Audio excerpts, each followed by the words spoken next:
Hi everyone, I'm Ian Levy, the Technical Director for the National Cybersecurity Centre. Welcome to this Cyber UK session on security of consumer devices. This is a really important programme for us and I think for the country. And I'm here with Peter Stevens, who's the DCMS lead for Secure by Design. Peter, why is DCMS doing this and why do you think it's so important? What are you trying to achieve from it? Thank you, Ian. We see this as important because these devices are rapidly becoming a significant part of everyday life. Depending on who you ask, the average home has between 9 and 15 devices. And in light of the COVID pandemic, we've seen that 49% of UK households have purchased at least one internet-connected device. And in many cases, they've bought more than one. We think it's important because right now, whilst a significant number do, we still sadly see that many manufacturers do not embed good security features. Organizations like the Internet of Things Security Foundation do annual research and find that still fewer than 1 in 5 manufacturers are selling IoT in the UK that embed something as simple as a coordinated vulnerability disclosure program. ISO 29147 has been around for a long time, and yet we still need to see the incentives being taken to embed better practice. I mean, fundamentally, we want to protect citizens from harm. We know that an attack device can not only spy and listen, but it can also be used as a penetration attack or even a botnet. So we know that just one insecure device can cause real problems. We also want to incentivize the sector to grow with trust at its core. The bottom line is that these devices offer real benefits for consumers, and we want people to be able to trust them and embed them properly. It's that incentive that you mentioned. There's no real incentive to build good stuff today. So, it's really easy to buy to get a bunch of open source software and some cheap hardware and chuck it together and sell it. And you can't tell the difference between someone who's done that and someone who's spent a year engineering something properly and building the cybersecurity and actually offering a really good value proposition to their customers. I think that's the thing for me, is how do we help customers better understand what they're buying? That's exactly right. And consumers overwhelmingly think that their device is already safe. And the challenge for us is, how do we deliver a world that consumers already think that they live in? If we think about the pedigree of things like the product safety legislation, we know that people trust that they can't accidentally buy a plug that can electrocute them, but they really can buy a smart device, and without knowing that that can endanger themselves, or even they could become an unwilling participant in a botnet like Mirai. It's quite a unique risk to try and articulate, and it does go well beyond the way that we conceptualize risk normally, in terms of you have a problem and that problem could manifest itself as harm on you. The famous example of a fish tank in the casino that got hacked because it had a default password and the hackers were able to leave with the bank details of the high rollers is a great example of a risk that no one would have imagined possible. Especially given that I believe it's wrong to expect a consumer to become an expert in cybersecurity. We need to work about how do we educate people and find the right tips of the iceberg, which for me comes down to the ideas of transparency, so that we have transparency about software updates, and also feedback through mechanisms like a coordinated vulnerability disclosure program. In this role for the past 3 years, I've had the real pleasure to work alongside some amazingly passionate groups who really want to see this work and want to see the IoT made secure. And we want to see this category work. So I'm really glad to have some colleagues with me today from inside DCMS, as well as from WITCH and the IoTSF. So today we've got Dr. Stephen Pattison from the Internet of Things Security Foundation, as well as Andrew Laughlin from WITCH and Jonathan Angwin from DCMS. So I'm going to pass over to Jonathan to start us off. So as Peter mentioned, I'm going to be speaking to you today about the UK government's approach to tackling the challenges associated with the insecurities in some of the devices that are sold within this category. And as part of that, talking to you about the UK government's legislative approach to tackling some of the issues associated with these products. So the UK government's fundamental objective in working in this area is to protect consumers, networks, and infrastructure from the harms associated with vulnerable consumer connected products. And in so doing, also enabling the sector to continue to grow for years to come in a sustainable way. So the UK government's approach for securing consumer connected products comprises 4 main pillars. The first of which is delivering legislation as soon as parliamentary time allows that will enable a world-leading regulatory framework that will comprise a mandatory security baseline to be implemented for all consumer connected products within scope sold in the UK. As a supplement and a complement to the legislation that the UK government is looking to introduce, We've been working with industry and will continue to work with industry to ensure that we provide appropriate support, training, guidance, and various other forms of support to industry to enable them to comply with the mandatory security baseline, which the legislation will set out, as well as in supporting them to adopt better security measures in the products which they are selling.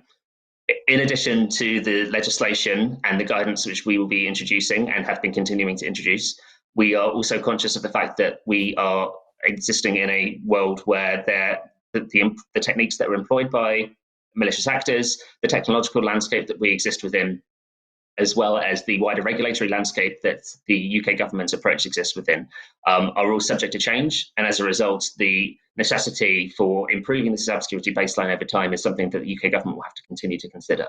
So in addition to mandating baseline levels of cybersecurity through legislation and providing guidance to industry to enable them to comply with that mandatory baseline, we're also looking to work with industry, especially the assurance sector, to catalyse the adoption of quality assurance schemes so that we can continue to improve the baseline level of security as this landscape continues to evolve.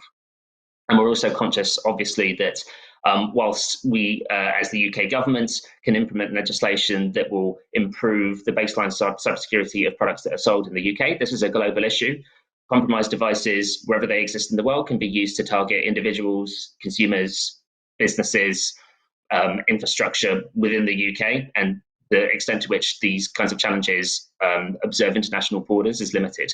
So in parallel with all of the work that we've described, we are looking to ensure that we work with international standards development organisations and international governments to ensure that the issue is being tackled globally. So I'm going to talk initially around the legislation that the UK government is looking to introduce. So we have consulted and worked collaboratively with industry in developing our legislative proposals. We held a consultation on regulatory proposals in 2019, as well as a call for views on updated versions of regulatory proposals in 2020. As of April 2021, we published a government response to the call for views that we held in 2020, where we have outlined 12 key policy positions that will underpin the UK government's approach to legislating in this area. And again, that legislation will be introduced as soon as parliamentary time allows. So the 12 key policy positions that will underpin the government's approach can be subdivided into three main areas. So the scope of the legislation, the role that economic actors will play in ensuring that devices and products sold within the UK comply with our mandatory security baseline, as well as how the legislation will be enforced. So the four key policy positions associated with the scope of the legislation will involve a definition of the products and scope, which will be included within our legislation as per the call for views and the call for views response. We will be looking to define consumer connected products that are covered by the scope of the legislation in a way which covers network connectable products that are used predominantly for the uses of individuals. We will also be looking to exempt product classes from this definition that we feel it wouldn't be appropriate for the legislation to apply to, at least in the first instance. So, for example, second-hand products will not be included within the scope of legislation when it comes into force. The way in which we are looking to design legislation will ensure that we are able to adapt the scope of products that are exempted from our definition of consumer connected products over time, so that in the event that it becomes appropriate for something which was initially exempted to subsequently be included, or vice versa, that the legislation is sufficiently adaptable to enable the legislation to continue to be maximally effective. And we will, of course, ensure that our legislation remains interoperable with comparable pieces of legislation in other aspects of product safety or other aspects of the UK government or indeed international government efforts to secure the security of consumer connected products. So the four key policy positions associated with the role of economic actors within our government response are as follows. So the security requirements that our legislation will mandate will be aligned to the top three guidelines of the Code of Practice for Consumer IoT Security, as well as provisions within ETSI 303645. So initially, this baseline will comprise three security requirements: banning universal default passwords, ensuring that there is a coordinated vulnerability disclosure policy for in-scope products, as well as ensuring that there is transparency around the length of time that products will be supported by security updates for products sold in the UK. In the government response, we also announced that there would be two pathways to compliance with the mandatory security baseline, so complying with the security requirements as detailed in legislation, as well as and in addition to that, an alternative pathway that would see economic actors being able to demonstrate compliance by aligning with designated standards that align with the principles of the security requirements set out in legislation. So in the first instance, for example, relevant clauses of EN 303645. In addition to the security baseline, we will also be setting out obligations on economic actors to ensure that not just the manufacturers, but also other economic actors involved in the supply chain between manufacturers and consumers play their part in ensuring that no insecure products make their way to UK consumers. We will also be looking to ensure that our legislation enables the security requirements that it will mandate to be updated over time to ensure that in the event that the techniques employed by malicious actors or indeed the technological landscape evolves, that we are able to ensure that we can continue to mandate a minimum level of cybersecurity to ensure that businesses and consumers are kept adequately cybersecure when using these devices. So the UK government also appreciates the importance of product assurance and has recognised this in the government response to the call for views. There will be a power that is included within legislation that the UK government doesn't intend on using in the first instance that will enable it to mandate product assurance schemes for specific classes of consumer connected products where we feel that that is necessitated by the evolution of the technological landscape.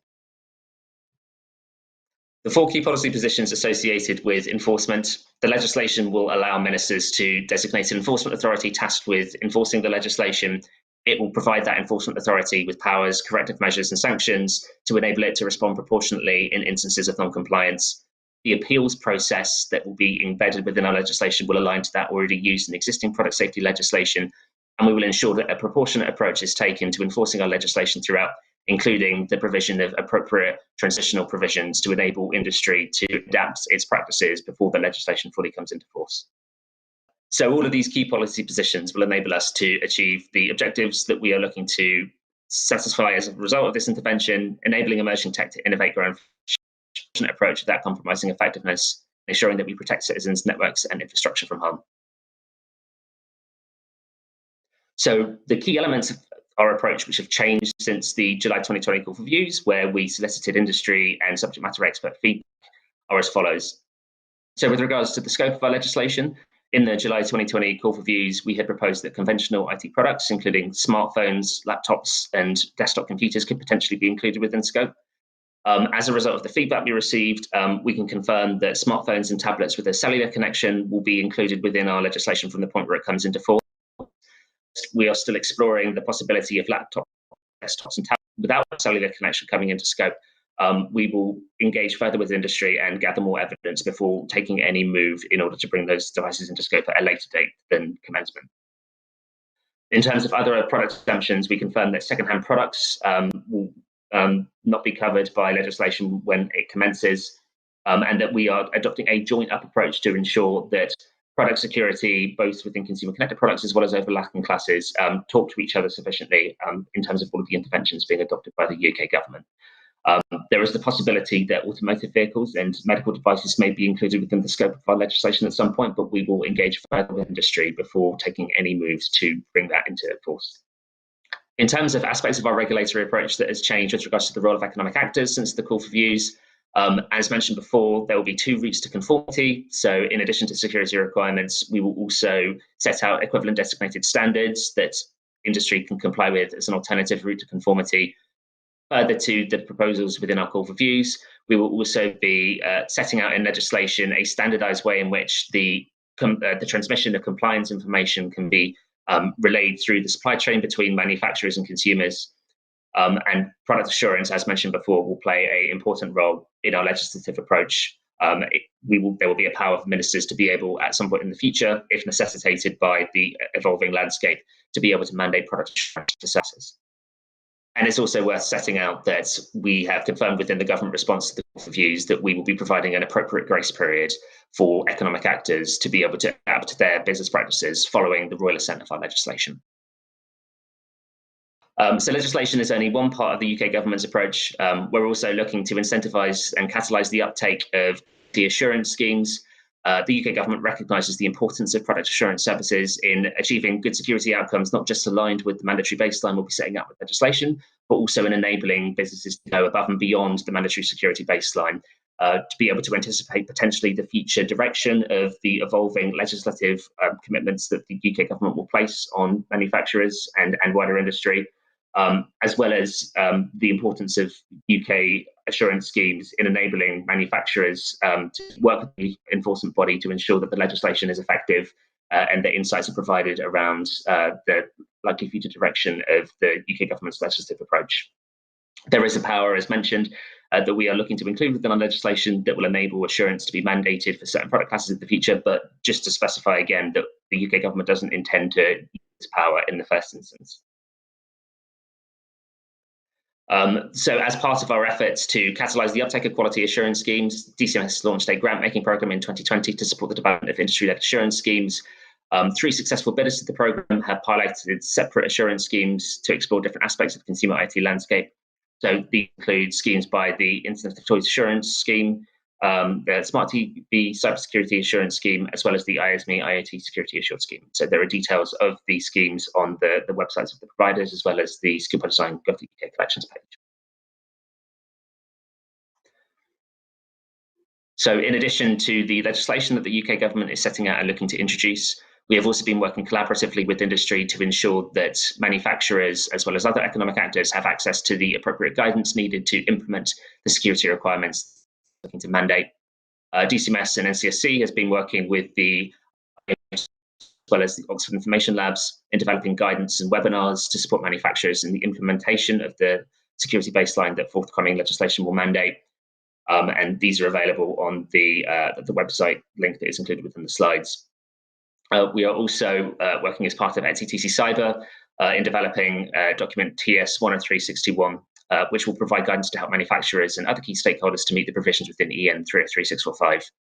In addition to the guidance which is already in existence or in development, we are currently finalising plans to develop supplementary guidance alongside our legislation to ensure that the industry has access to all of the information it needs to be able to be entirely compliant with the legislation when it comes into force. So the last pillar that I'm going to talk about is around the work that we've been doing at an international level to ensure that we nucleate best practice within the UK and that we endeavour as much as we can to solve this issue on a global level. So the UK government introduced the Code of Practice for Consumer IoT Security.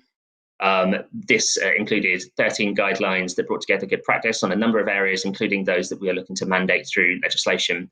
This was heavily influenced by the security research community, and we collaborated with industry, security researchers, cybersecurity subject matter experts, civil society, and a host of other stakeholders in developing the guidelines that were included within the Code of Practice. And this was the first time internationally that a government produced such guidance. In addition to the Code of Practice, the UK government has also been working at an international level with international standards organisations such as ETSI. So we have contributed towards the development of the world's first standard for consumer device cybersecurity. This sets out a common baseline for the wider global market, raising the security bar for all consumer IT devices. This covers security as privacy best practice, and it also enables the future proofing of security. The European standard also incorporates and expands upon the principles included within the DCMS Code of Practice, as well as the technical standard that preceded the EM. And our hope is that the introduction of the standard is going to continue to nucleate best practice in this area. It's also worth noting that key provisions within this standard were cited as designated standards, are likely to be cited as designated standards in the forthcoming UK secure design legislation. In terms of next steps for international engagement, we are continuing to work collaboratively with international standards organisations as well as international governments to ensure that we continue to tackle this issue as much as we can on a global basis. We are continuing to focus on promoting the uptake of the EM and through assurance schemes and various other channels, whether it be assurance certification schemes, assurance schemes, and labelling schemes that are using the EN. And there are some examples of the kinds of assurance schemes and other schemes that are using the EN as their basis included on the slide. Thank you very much, Jonathan. And I'm aware that we also have Dr. Sim and also Andrew Loughlin here today as well. And I'm really keen to gather their perspectives, because I think, as we all know, securing this multitude of consumer devices is really complicated and involves a lot of partnerships, a lot of organisations all trying to make sure that we are not just protecting consumers from the most obvious harms, but also incentivising industry to continue to make their devices as secure as they can be. so that this group of connected devices can be embraced wholeheartedly with trust at its core. So I'm really keen to hear perspectives from others as well. So I mean, Stephen, I know that organisations like the IOTSF have been partners of DCMS and NCSC for a number of years now. I'm really keen to understand a bit more about how organisations like the IOTSF can do more to support industry develop their approach towards cybersecurity.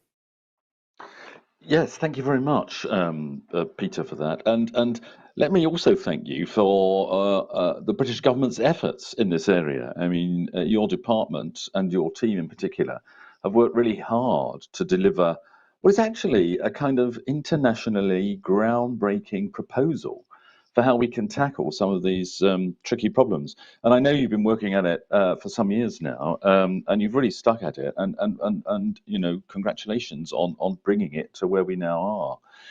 I just wanted to start a bit by kind of saying, I think 2 or 3, I suppose, reasonably obvious things.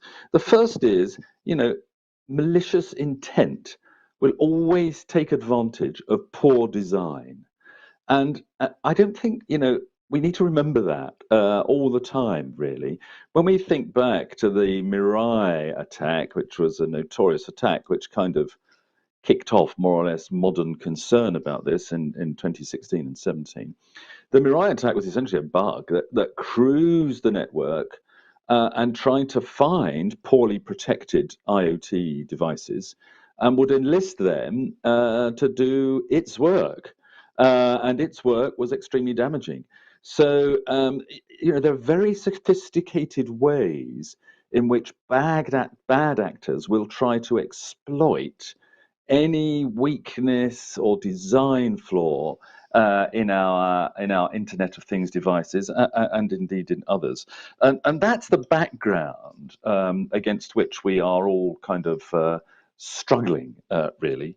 And the second point I really wanted to make is this. I mean, quite often I encounter people, consumers, enterprises, but consumers also, who, when you talk to them about IoT security, kind of say, we haven't got anything that a hacker would wish to get hold of, get access to. So kind of why should we bother? And this is another attitude which needs to be tackled head on, because the threat is not just to a hacker taking your own information or getting access to your own front door or your own CCTV on your porch. The wider threat is of an attacker taking control of your device and using that essentially to immobilize other devices or other internet sites. So, getting loads and loads of domestic CCTV cameras to bombard the local hospital and so on. And that paralyzes those other sites, and that's hugely damaging, potentially, to everybody. So this isn't just a question of, in a sense, I'm all right, Jack, I've got nothing that anyone wants to steal. This is a question of quite seriously, we're all in this together. And we won't succeed unless we all, frankly, raise our game. But that leads me on to a point about the role of consumers in this. I mean, the effort that the British government is making is, and I think rightly, targeted at protecting consumers, and that's absolutely right. But I don't think we should feel comfortable simply dumping this problem on consumers. It's not enough to say to consumers, oh gosh, we think you should read the terms and conditions, because we know no one ever does, right? It's the same problem when it comes to data protection, privacy protection, and so on and so forth. And we shouldn't dump on consumers, as I think, Peter, you said at the outset, we consumers expect things that we acquire to have certain levels of safety and security and resilience built into them. The same way in which if I go and buy a second-hand car, I might look under the hood and make sure there's no oil all over the engine. I might take it for a spin and make sure when I put my foot on the brake, it doesn't go all the way down to the floor before it slows down a bit. I know a few basics, but generally speaking, we all rely on the products we purchase, particularly the more sophisticated ones, to have met some kind of basic standards of safety, security, and resilience. And the same is going to be true in this area. And that's why I think the approach which you have taken, which is, I think, to encourage consumer awareness, and that's absolutely necessary, but also to put the focus on manufacturers and distributors of devices to make sure that what they are doing takes into account principles of best practice when it comes to security. And so then my third basic point is this, and this leads me to the question you actually posed to me at the beginning. Security is a journey and it's not a destination. We will, I don't think, ever arrive at a point where we can say, job done, this is it, sorted, everything's secure. That's not going to happen. A, the technology moves fast. B, the bad actors move incredibly fast. So we're never going to get to that situation. So what we need to do is to devise a framework which can grow and adapt and adjust to the evolving threat landscape and the evolving skills of bad actors, but also the evolving skills of high-tech companies trying to protect against bad actors all the time. And so we need a system which I think, as you rightly said, has within it some flexibility. So how within that framework can industry play its part, and what are the problems? The problem for industry is, in a nutshell, complexity. None of this is straightforward. Now, don't take this the wrong way, but sometimes governments like to legislate for outcomes, and that's terrific. And actually, I think that's what government should legislate for. But beneath that outcome, let's say the outcome you're legislating for, that people should be clear, or manufacturers should be clear about for how long they're providing over-the-air security upgrades. That's a terrific outcome. But beneath that, there's a wealth of detailed questions that need to be addressed for a company to be able to deliver your outcome. And that's just one of your three outcomes. And your three outcomes are just three of it is growing, but actually a pretty large number now of basic security practices. So if we're going to get industry to take this up sensibly, we need to essentially to make it as easy as possible for them to do it. The law is one thing, but don't forget, if you get a lot of people breaking the law, we'll all be struggling to keep up with them. So we need to make it easy. And that's where organizations like the one I represent here today, the Internet of Things Security Foundation, I think have a really important role to play, because essentially what we do is we assemble the views of industry, academic experts, innocent bystanders, all kinds of people, and we try to draw up best practice. And we've got a number of products, all freely available, all on the website, which are designed to do exactly what I've just said, to make it easy for companies that they'll soon be obliged to do the right thing.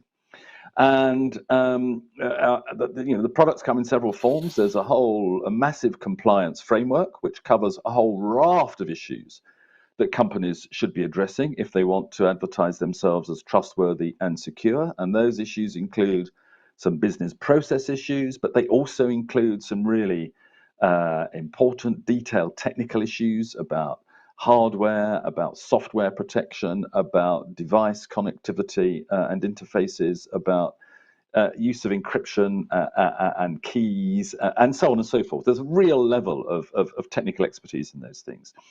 Now, even that whole compliance framework might seem a bit daunting. So what we've done, and they were shown briefly in the previous slides, is to produce a smaller number of quick guides to some of these issues, which are simplifications, but they contain the essence of what needs to be done, and they're available in the three areas that the British government is thinking of mandating. And they address, the questions that you really need to know, the kind of what's the elevator pitch on this? Okay, this will be an elevator going up to, I don't know, 25 floors. But, they do address the key questions that the CEO needs to know and to say to somebody, fix it. And those questions are basically why it matters, because no CEO, no company is going to work on this unless they've got a really good idea about why it matters. Why it matters, where to start, how can you make a start on this. If you look at security as a company, you might think this is incredibly complicated. I don't know which end is up. I can't sort out all the technical jargon. If you just go online and search randomly, you'll soon be inundated with academic papers and goodness knows what else. So it tells you where to start, how you can take the first steps towards making your product trustworthy and secure. And then it tells you who should be involved. And that's a crucially important business issue. So, if you're the chief executive, well, who do I turn to solve this problem? Well, this is who you turn to, the people, the functions, the expertise in your company who can actually help you. And those guides will evolve. They will evolve in all sorts of directions, but they will cover a wider range of issues, and they will cover the issues they do cover in a way which flexibly adjusts to growing expertise, to new technology, and to new threats. So, in a nutshell, that's what I think IoTSF can help do. We can help make it simple for companies. We can, tell them what to do, tell them how to do it. In due course, you spoke a bit about it yourself. We can help with some kind of certification arrangement, whether it be self-certifying, or whether it be the full-blown third-party assessment, which may be required in certain sectors.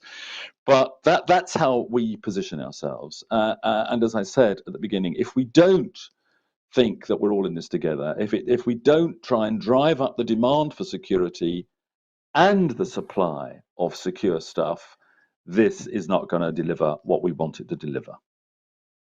Thank you. Thank you. Thank you, Stephen. And you make a number of really valuable points. The first one you think about is how can we make sure that by implementing a baseline of legislation, we don't inadvertently create a ceiling for cybersecurity within this group of connected devices.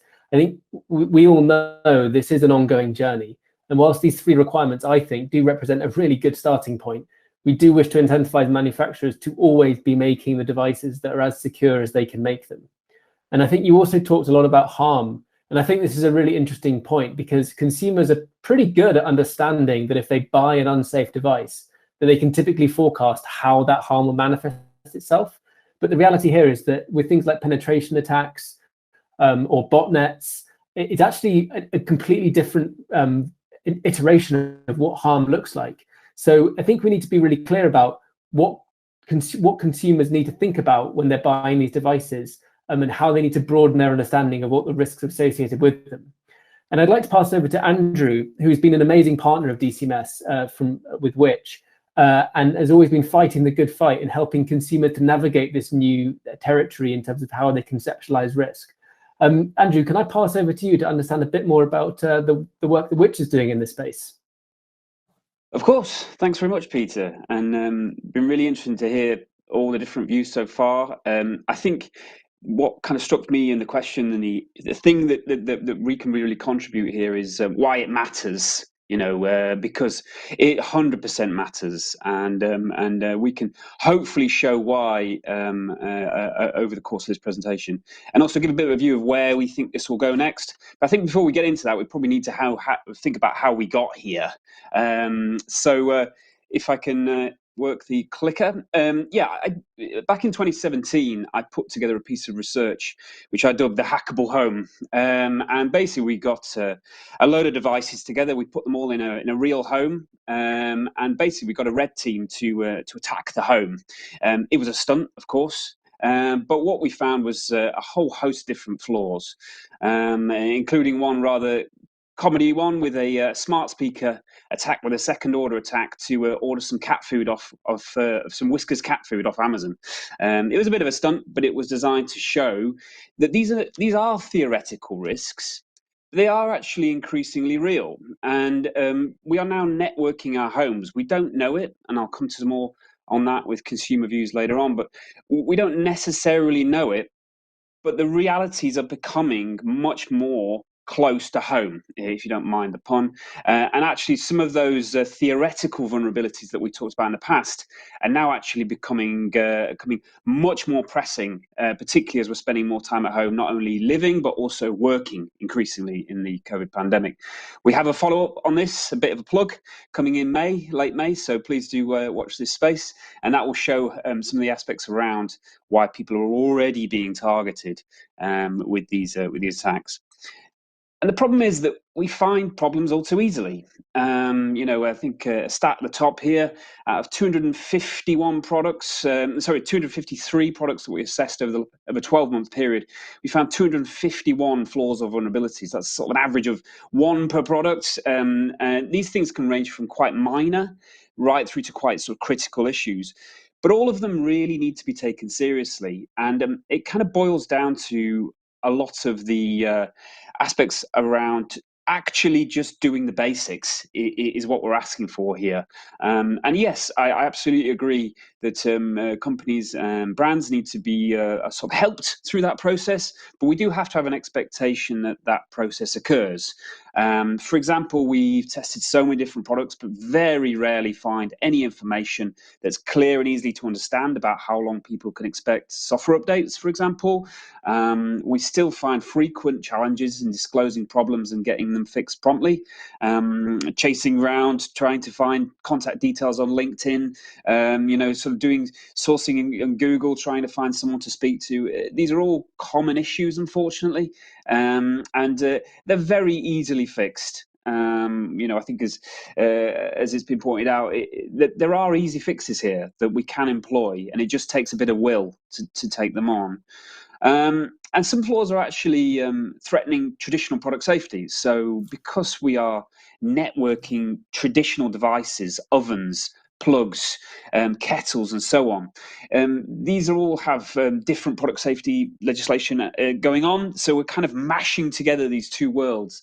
And if we don't properly think that out, there are actually sort of real risks to physical safety if we're not careful. So what we've been doing alongside investigations over the past 5 years is developing our own testing framework. So obviously people know which for testing washing machines and kettles and all sorts, for energy use, ergonomics, performance, all this kind of thing.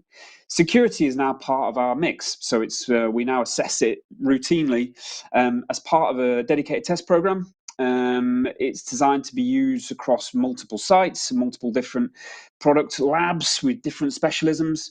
It's aligned to the EN 3034-645 standard, peer-reviewed. It's proven and rigorous. We've used it for 5 years, so we have kind of iterated it and developed it. And I think the point that security is not an endpoint, it is an ongoing dialogue, is absolutely true. We have to be ready to flex, and we have to be ready to adapt. We've tested over more than 200 products over the past 12 months across 30 different product categories. So everything from washing machines through to televisions, through to smart thermostats and beyond. And we have disclosed various vulnerabilities and had them fixed, using all our levers to get manufacturers to listen to us. And as I say, we are not looking to catch people out with what we do. We purely have the only mission to make the products safe for consumers to choose, and then they can decide what color they want, what price they want to pay, and how it's going to look in their home, and that's all they have to think about. Let's face it, we want to reach the end point where they never have to think about security, hardly ever at all when choosing a product. As you can see on the right of the slide, the test program goes after what I suppose you'd call it, in a very basic sense, the low-hanging fruit. So things like default passwords, technical vulnerabilities, unclear update policies, data encryption, all the things that you would expect as basics, really, we go after them with our test program. And in terms of what consumers kind of feel about security, I think I've put some kind of statements here, some general statements. We'll probably have some more kind of in-depth attitudinal stuff to share soon. But I think what the thing is that you should remember is consumers want smart devices. These things are hugely popular, become even more popular in the pandemic. Even though we're all at home, and you think, well, why would we want a security camera or a burglar alarm system and so on? But actually, we're all thinking about home improvement. Nobody's going on holiday, so we're all thinking how we can improve our homes. but there's actually often a misunderstanding of what a smart product actually is. So I think if you asked a lot of people whether their printer was a smart product, they'd probably say no, but it's probably likely that it's got Wi-Fi, it's connected, it probably has an app.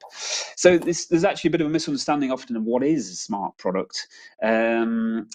As has been said previously, they 100% believe that if it's on sale, it's been tested for security already, erroneously, sadly. They'll always take the path of least resistance in setup, whether you like it or not. Unfortunately, they'll rarely do what you hope. So set a secure password. If they can set a single character, they'll set a single character. It's not their fault. It's easy. They're under time pressure. They've got the kids shouting at them that we're trying to do it. They've got all sorts going on. I think also another point as well is they're unsure of their consumer rights over smart devices. So they know that they can take a product back if it's got a switch falling off or certain things, but generally they feel disempowered in privacy and security issues. So they'll feel like, this has been made by some company in Silicon Valley, and I can't get them to change anything, whereas they could probably take it down to a repair shop and get a new switch put on it. They're completely disempowered when it comes to software. And I think they're concerned also about early obsolescence. So all the surveys we do show that people are worried that a smart product will not last as long, that the rug will be pulled under them, and whether it's apps or suddenly the company will go, we don't want that product anymore. But generally, they are in the dark. So they're worried about it, but don't have any information to understand it. So it actually, in my view, would be beneficial for manufacturers to talk about this stuff, because if you actually engage in a dialogue with people will make a choice. They're not on the whole irrational. They'll listen and they'll go, well, actually, you get this number of years, and then you can use it safely this way. People were like, well, that's fine. I like the price of it. I like the look of it. I'll take it on. So talk to consumers. Don't be afraid of them. They do want to make good choices, and they will make a good choice if you give them the right information. We are starting to give some information ourselves out to consumers around updates. Obviously, we are basing this on information we receive, and it's a challenge in itself, but we're starting to try and communicate with consumers around how long they can expect products to be supportive, what they should do, trying to encourage them to make smart choices. And pick good practices, but also understanding that they have lots of pressures in their lives. Money, cost is obviously huge, but also the fact that often people just don't want to upgrade. They think, oh, it's still working. Why should I? Why should I put it in the bin as such? And we do have to kind of factor those things in. And also, I think it's said earlier as well, IoT security is a global problem. We can't think of it just in terms of UK, even though that is our focus. So we work with an international network of consumer organisation partners. We collaborate and share ideas. We also collaborate with security experts all around the world, listening to different ideas and so on. And we always want to connect with global organisations and bodies just to share ideas. This is such an evolving picture. We don't know everything. I'm happy to admit that. But we are open to a dialogue with anybody about how to fix these things. That does include manufacturers. I've just recently been talking to a number of manufacturers, having some really good conversations. Frank, open, sometimes disagreeing, but isn't that the whole point? So for us, the next 12 months will be obviously, first of all, further expansion of our testing. We're looking to get up to 60 different product areas with routine testing, really putting these products to the test.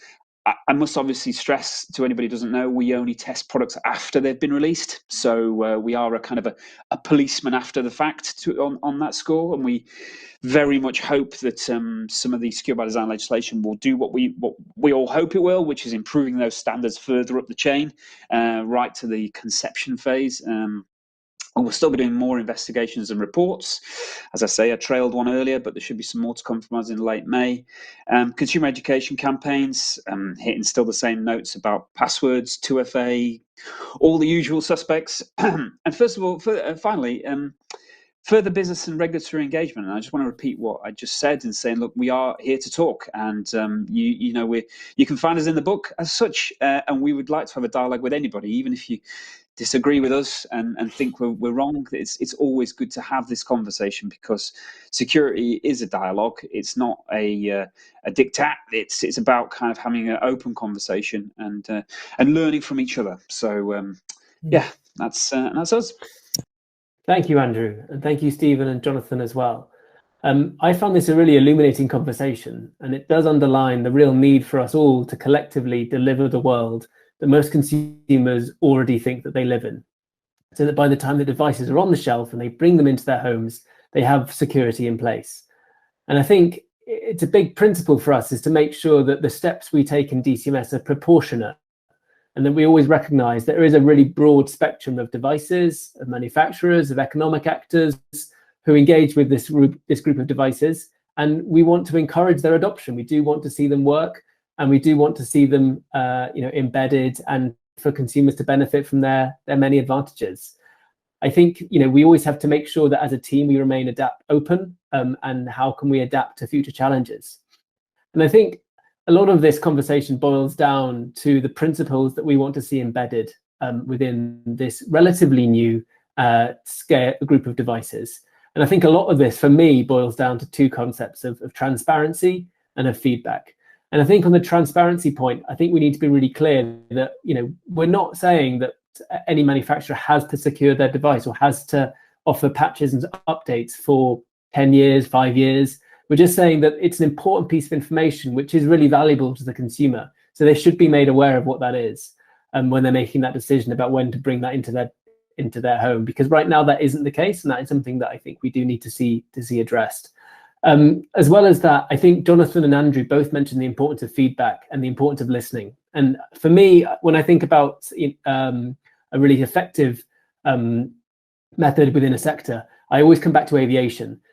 And I think if we think about the reason why aviation is just so much safer than any other form of transport, the reason for this is because every time that there is an error or a crash in the aviation sector, the entire sector can learn through black boxes. And it means that by everyone learning from those errors and those mistakes, the entire sector can improve its game. And this is really what I would like to see happening in cybersecurity, and particularly within this group of devices. Because what I see every time I meet people outside of DCMS within the security research community is a community who are really, really keen to see this sector work, who really want to see, who are technophiles, and who want to make people's lives safer and better. So I really think that things like coordinated vulnerability disclosure programs and what's been set out in ISO 29147 is already there, and we really want to encourage their adoption. And it has been good to see things moving in the right direction, but I think we do need to see it moving a bit faster, because the sector is moving quickly, and we want to see that adopted at a larger scale. So I'm aware we're running a little bit out of time, and I'm really keen to learn just one more question from our panel. So can I just please ask to the remaining three just one more question, which is, if you were to give just one piece of advice to someone who was either making or about to buy a connected device, what would you say? Jonathan, can I pass over to you first? Absolutely, Peter. So the piece of advice that I would absolutely encourage manufacturers of devices to engage with as we approach the point where we're introducing legislation as parliamentary time allows is to familiarise yourself with the information that the government has published about the shape of the upcoming legislation, and to make sure that you're maximally availing yourself of the guidance that the UK government has made available in collaboration with IoT SF and OXIL, to ensure that you're best able to design your products and make the necessary changes to your supply chains and any relationships you may have with upstream suppliers to ensure that you're maximally able to be compliant when the legislation is introduced. A piece of advice for consumers would be to ensure that you are familiarising yourself with the guidance that the UK government has created through the National Cybersecurity Centre, to ensure that you're aware of the security challenges that are associated with some of these products, and that you familiarise yourself with the ways in which information around security updates are currently made available when you are purchasing products within these categories. Thank you, Jonathan. Stephen? I think my advice to manufacturers would be exactly what you're trying to do. Make it secure by design. I build security right into the design process from the start. And my advice to consumers would be, get to know what trust looks like. I mean, if this product looks dodgy, it probably is dodgy, so don't touch it. Thank you, Stephen. And last but not least, Andrew. Yeah, I think my advice to manufacturers is probably what kind of I said earlier is don't be afraid to be more open with consumers. I think you give people information and you give it in a practical way, in a way that helps them understand what they're particularly with updates, what they're getting into. Then I think they'll thank you for it, because what they don't like is being blindsided down the line by something that's changed. And I think that's a really important thing, is that they also have a really open dialogue generally about security. Just because you've got a vulnerability doesn't mean that you've got it's a mark against your reputation. These things happen all the time. It's how you respond. It's how you come back and how you develop it and how you come back and how you treat people as well, how you treat your consumers. And I think that you could say that's people will remember that a lot more than the fact that you had a problem. It's how you respond. So I think having an open dialogue, not being afraid of it, and keeping talking. I think for consumers, I think I won't say subscribe to which, because I probably not what you want to know, but I think I think the key thing really is what you said, Stephen, was about don't forget your old learned lessons.